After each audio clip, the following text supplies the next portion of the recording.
Bismillahirrahmanirrahim. Assalamualaikum warahmatullahi wabarakatuh. Perkenalkan, nama saya Muhammad Iman Nurjaman.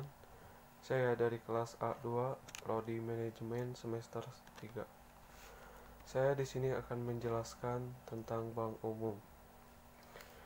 Pengertian bank. Bank adalah badan usaha yang menghimpun dana dari masyarakat dalam bentuk simpanan dan menyalurkan kepada masyarakat dalam bentuk kredit atau bentuk lainnya, dalam rangka meningkatkan taraf hidup orang banyak.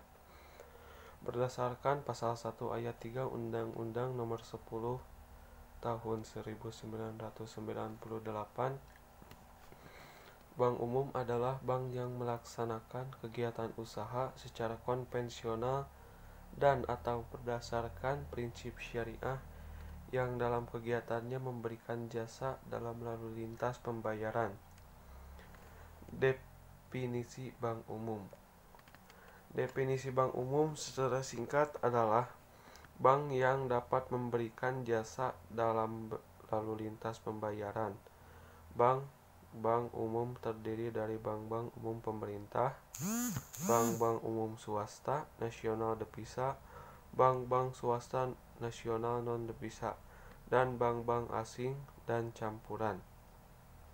Kegiatan utama bank-bank umum adalah menghimpun dana masyarakat antara lain dalam bentuk giro, deposito, berjangka, dan tabungan, serta menyalurkan kepada masyarakat dalam bentuk kredit. Jenis kegiatan bank umum. 1. Menghimpun dana dari masyarakat dalam bentuk giro, deposito, sertifikat deposito, dan tabungan. 2. Memberikan kredit. 3. Menerbitkan suara pengakuan utang. 4. Memindahkan uang, baik untuk kepentingan nasabah maupun untuk kepentingan bank itu sendiri. 5. Menerima pembayaran dari tagihan atas surat berharga dan melakukan perhitungan atau dengan pihak ketiga. 6.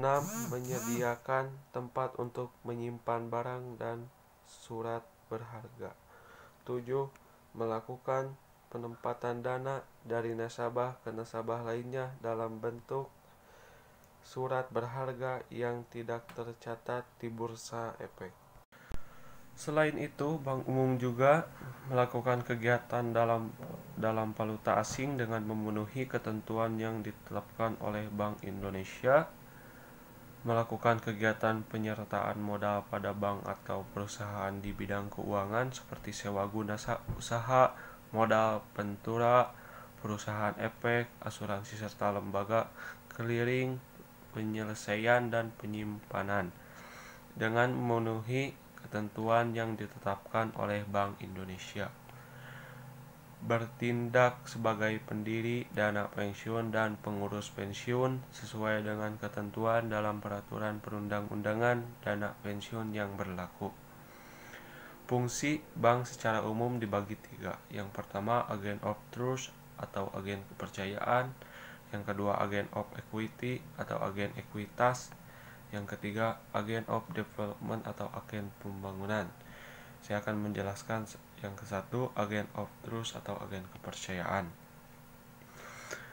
Bank umum juga berfungsi sebagai sebuah agen terpercaya atau agent of trust. Agen terpercaya di sini adalah bank umum harus menjadi sebuah badan usaha perbankan yang bisa dipercaya oleh semua rakyat Indonesia. Inilah mengapa sebuah bank umum harus memiliki tata peraturan yang jelas dan transparan. Ketika transaksi tersebut akan dilakukan bersama, maka nasabah harus tahu apa saja ketentuan yang dimiliki oleh bank umum yang ia gunakan. Dengan begitu, maka tidak ada nasabah yang merasa dicurangi.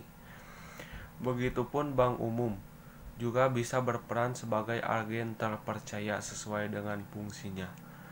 Yang kedua, agen of equity atau agen ekuitas ataupun permodalan.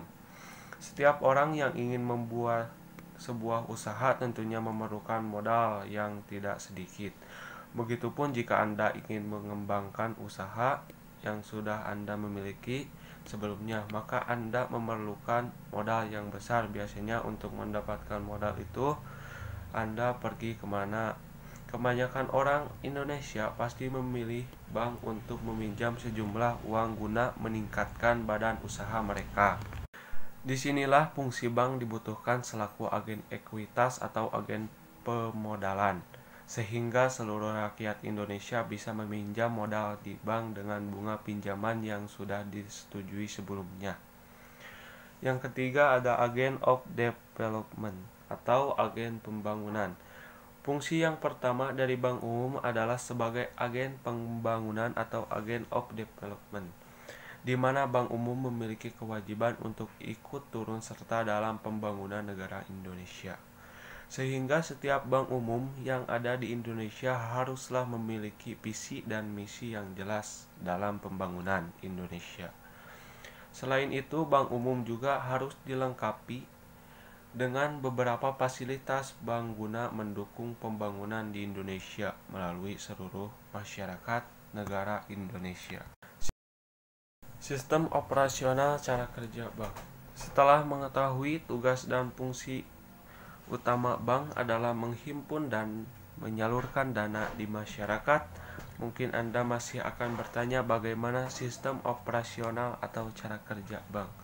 Jika bank hanya menghimpun dan menyalurkan dana, bagaimana bank dapat mendapatkan keuntungan dan bagaimana bank bisa tetap bertahan untuk membayar gaji karyawan? Sebagai contoh, sebuah bank memiliki bunga tabungan 3%, lalu seseorang nasabah menyimpan uang di tabungan sebesar 1 juta, bank kemudian akan mengambil uang tersebut dan tabungan nasabah lainnya. Kemudian menggunakan uang tersebut untuk investasi di treasury bond atau sekuritas pemerintah dengan bunga 7%. Atau bank akan meminjamkan uang tersebut untuk nasabah yang ingin membeli mobil secara kredit. Bunga kredit mobil tersebut adalah 9%, maka keuntungan yang diterima bank 6%, sedangkan nasabah tabungan menerima 3% bunga. Sistem operasi bank bermulai dari tabungan. Pertama-tama bank akan mengambil uang yang telah dihimpun dan mengambil keuntungannya. Kemudian memberikan kegiatan keuntungannya tersebut dalam bentuk bunga kepada nasabah tabungan. Keuntungan bank tersebut diperoleh dari menginvestasi dana tabungan tersebut ke investasi dengan bunga lebih tinggi. Bank juga dapat meminjamkannya ke nasabah yang membutuhkan dana dengan bunga pinjaman lebih tinggi dari bunga tabungan.